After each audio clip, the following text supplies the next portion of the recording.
Hello, senior high school students. So welcome back to DRRM subject. So today we will discuss about the exposure and vulnerability. How are you today? I hope you are all doing great. Okay? Under this lesson, we will discuss three different topics which are elements exposed to risk. Second one, vulnerability and risk. And lastly, vulnerability of exposed elements. This day, we will just discuss the first lesson about the elements exposed to risk.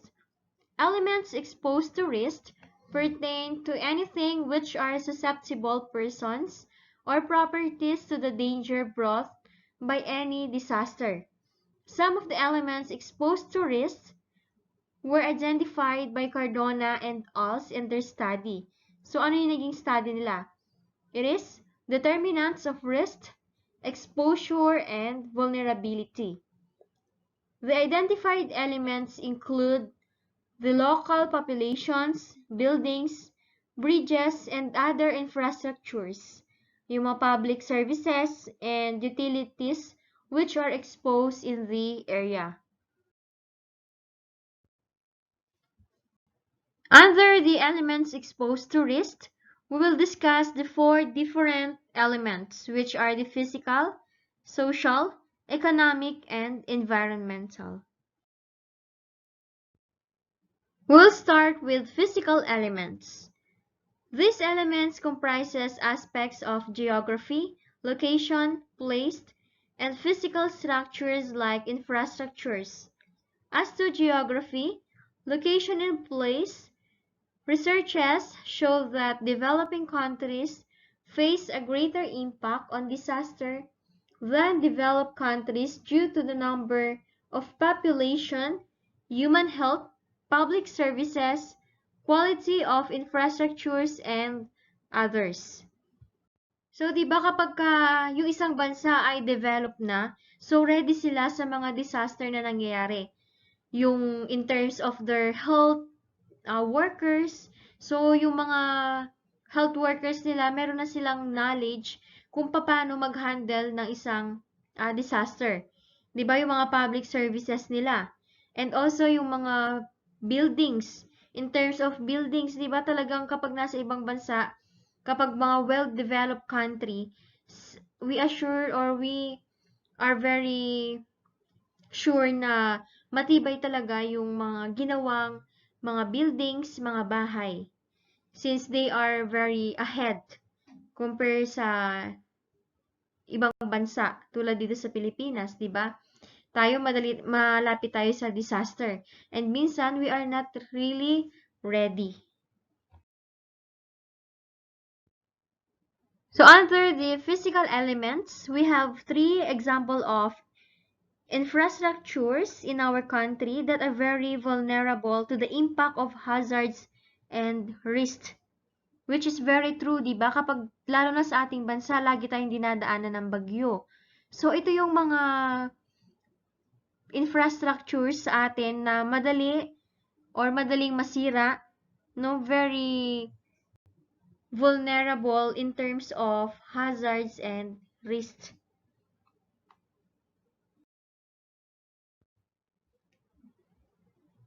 So, for example, this building. So, this photo was taken by Juan Carlo de Vela. So, according to him, this building needs urgent retrofitting as it is found to be earthquake vulnerable. So, saan yan? Sa Cebu, no? So, according din sa DRRM Council or the Disaster Risk Reduction and Management Council, they also agreed with De Vela na kailangan talaga siyang i-retrofit or gawin ulit since very weak yung kanyang structure.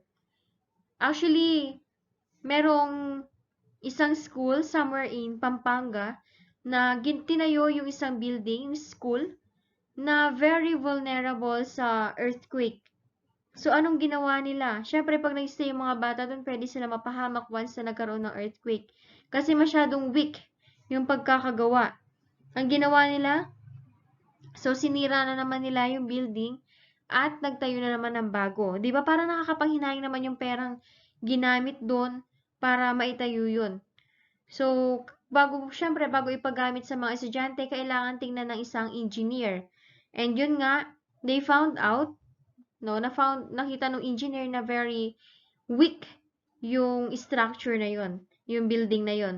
So, hindi siya pwedeng um, gamitin ng mga estudyante. The next one under physical elements, this bridge. So this picture shows the destroyed Abatan Bridge in Bohol. This is one of the damages caused by a 7.2 magnitude earthquake in October 16, 2013. So it means 7 years ago, right?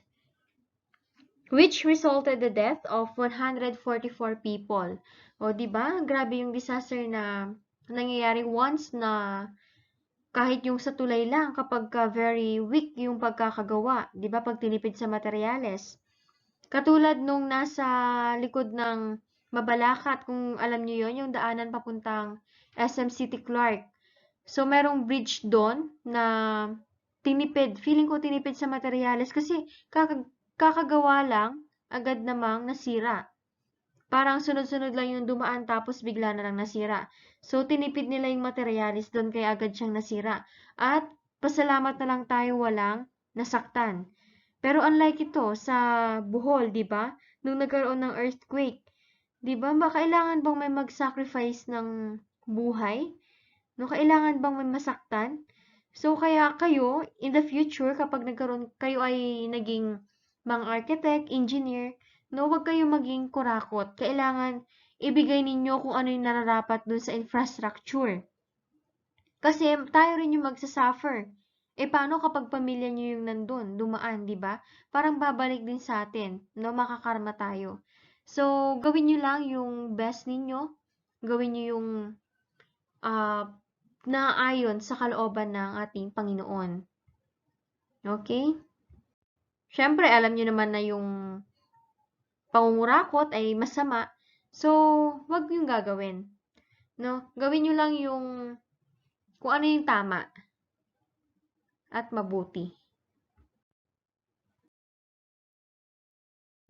Lastly, under physical elements, we have the houses.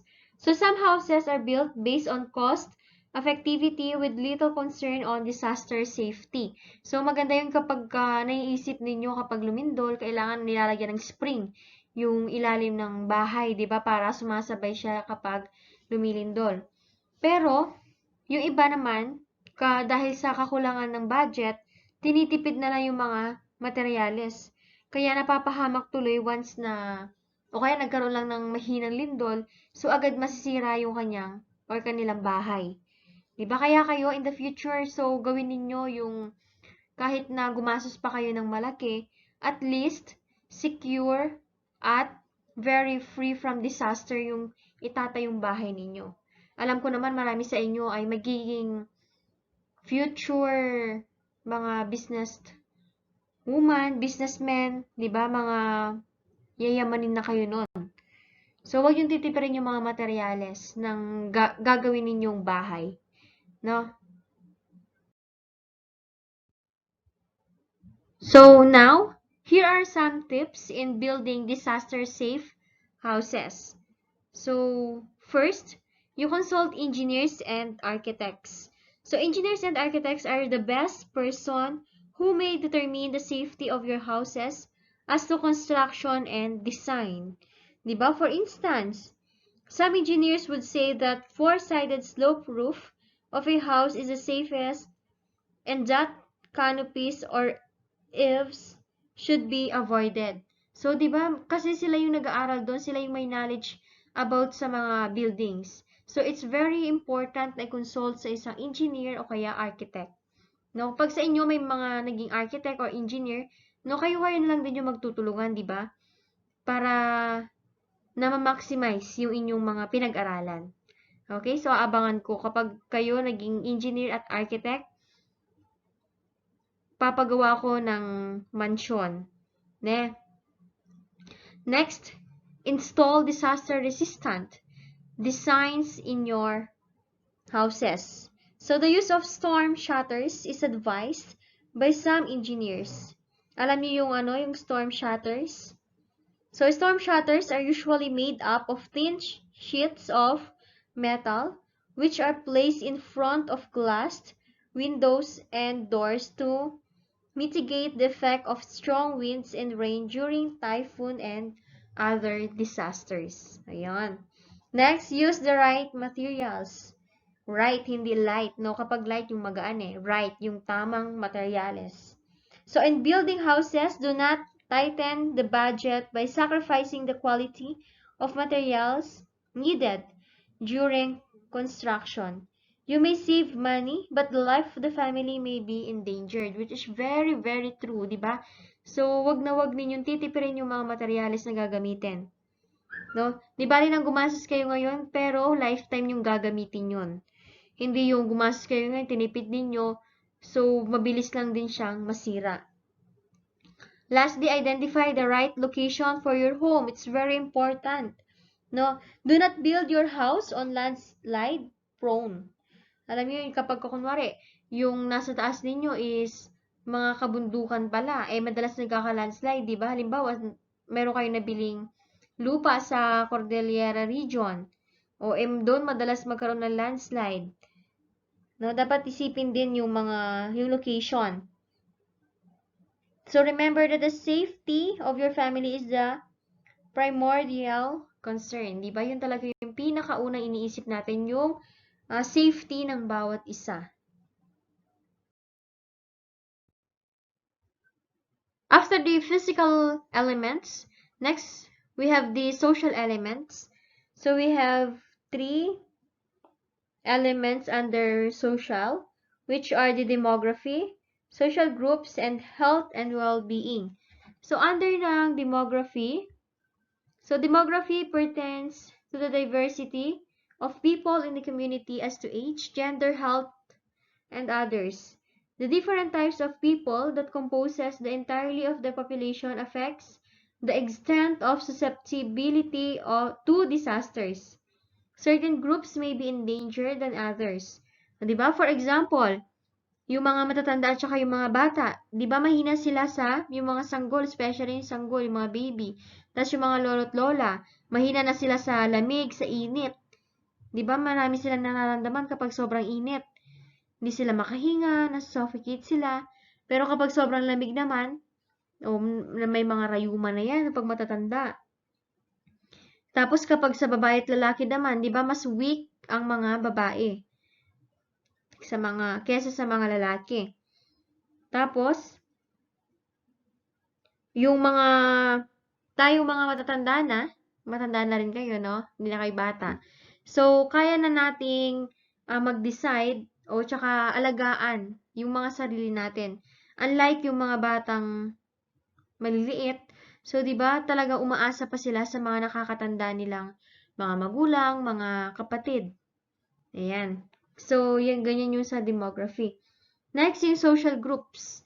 So, under social groups, we have tourist and ethnic groups. So, sa tourists are often victimized by man-made disasters like terrorism and kidnapping.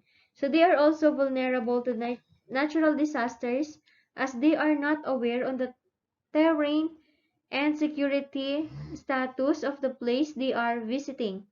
So some of the incidents which shows tourists as victims of disaster includes in Tunisia attack in October 2015, yung Titanic disaster. O familiar naman siguro kayo sa Titanic, 'di ba?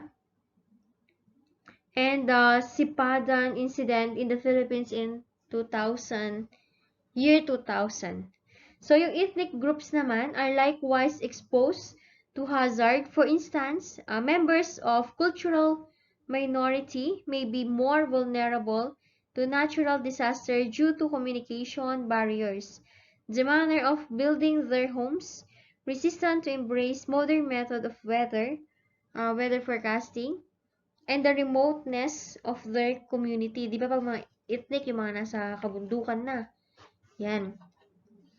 Next, the last one, health and well-being. So health and well-being, in the aspect of disaster vulnerability, it refers to body defenses and the physical capacity of the person to cope with the effect of disasters. People who are sick are more susceptible to disasters than the healthy ones. Pregnant women and their fetuses, o yung mga baby na nasa loob ng tiyan nila, yung mga infants, are high-risk groups. Totoo naman, di ba? Kaya ngayong COVID, hindi na pinapalabas yung mga 21 years old below na bata, tsaka yung mga pregnant women. Okay? Kasi madali silang mahawa sa mga sakit. Minsan, dahil yung mga bata, mahina pa yung resistensya nila, kaya mag-i-stay lang sila sa bahay. O kayo, nasa loob muna kayo ng bahay, no? Walang palabas-labas, walang nagbabike, walang kumakain sa labas. So, stay at home, keep safe always.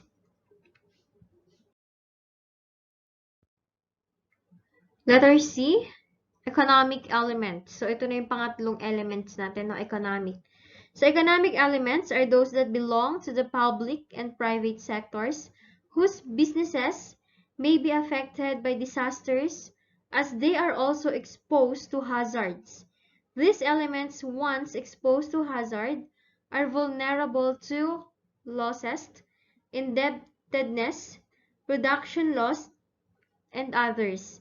People whose work and livelihood are exposed to hazard will also have direct effect to the economy, which is very true, 'di ba?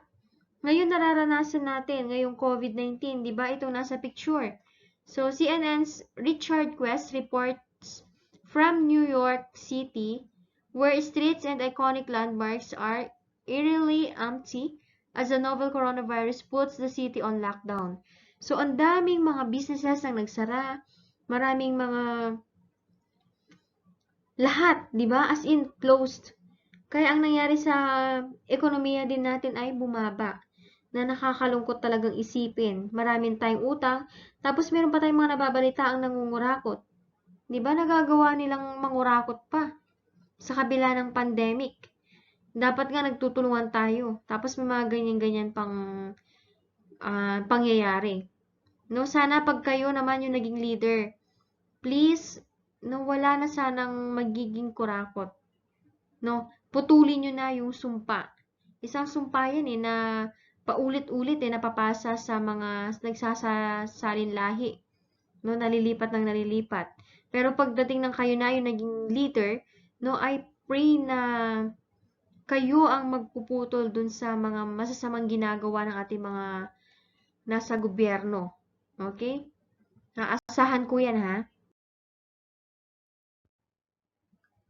This will be the last element, the environmental element. So, this pertains to the natural resources or the misuse of public lands and waterways, which is very true, especially tayo mga Filipino, we are lack of discipline, self-discipline. Kaya kung saan-saan nagkakaroon ng mga basura. Tapos yung mga basurang yon ang nagiging harang para magtuloy-tuloy ang daloy ng mga tubig sa ating mga waterways, di ba? So here, in this picture, it shows the low-lying islands of the town of Giwan, Eastern Samar, which is very exposed to natural hazards. Di ba kapag ka nagkaroon ng sunod-sunod na ulan, no, talagang tataas yung tubig, babaha. So maraming maapektuhan. Maraming babahain. Kung papansinin niyo, di ba punong-puno ng bahay. O kapag walang tigil yung ulan, so babahain sila. Next, yung coastal zones natin.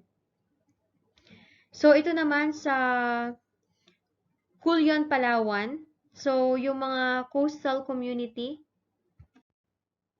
So this community of Culyon, Palawan, so it was assessed that This community is very exposed from tsunami and the other hydrometeorological disasters.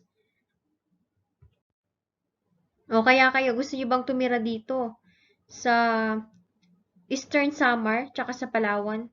Pero itong Palawan na to, yung mga bahay nila, 'di ba? Oh, malapit talaga sa dagat. Kaya talagang prone sila sa tsunamis. So, additional for environmental elements, we have the mountainous regions and occupancy on waterways. So, itong picture na to sa mountainous regions, itong picture na to ay nakuhaan ng isang photographer na nasa helicopter. No, nangyari yan sa Nepal. Itong lugar na to ay nasa taas siya ng bundok. No? Tapos nagkaroon ng earthquake, kaya yan. Oh. Tapos tayo dito sa Pilipinas, 'di ba, sa Cordillera region, very vulnerable din doon dahil maraming mga kabundukan at pwedeng anytime nagla-landslide sila kapag nagkakaroon ng typhoon. Tapos sunod-sunod yung buhos ng ulan, 'di ba? Nawawala na yung kapit ng mga lupa sa puno. Kaya ang nangyayari, nagkakaroon ng landslide. Itong occupancy on waterways naman, so ito talaga nangyari yan sa sa Manila, 'di ba? Maraming tao doon, maraming basura, lalo yung sa mga area na 'yan. So, yung mga riverbanks na nagko-cause ng clogging ng waterways, 'di ba? Dahil sa basura, natatakpan yung ating mga daluyan ng tubig. Kaya anong nangyayari yung community? So, magi-expose sila or they are very hazards na kapag nagkaroon ng floods. So, pwede silang bahain. Di ba pwede pa silang magkasakit dahil sa mga basurang ginagawa nila. Kaya kayo, wag kayong magtatapon ng mga basura kung saan-saan. Kasi baka yung kahit na balat lang yan ng candy, it cause a lot of or a big disaster sa ating mga tao. Kapag may basura, ilagay muna sa bag at itapon sa tamang tapunan. Okay?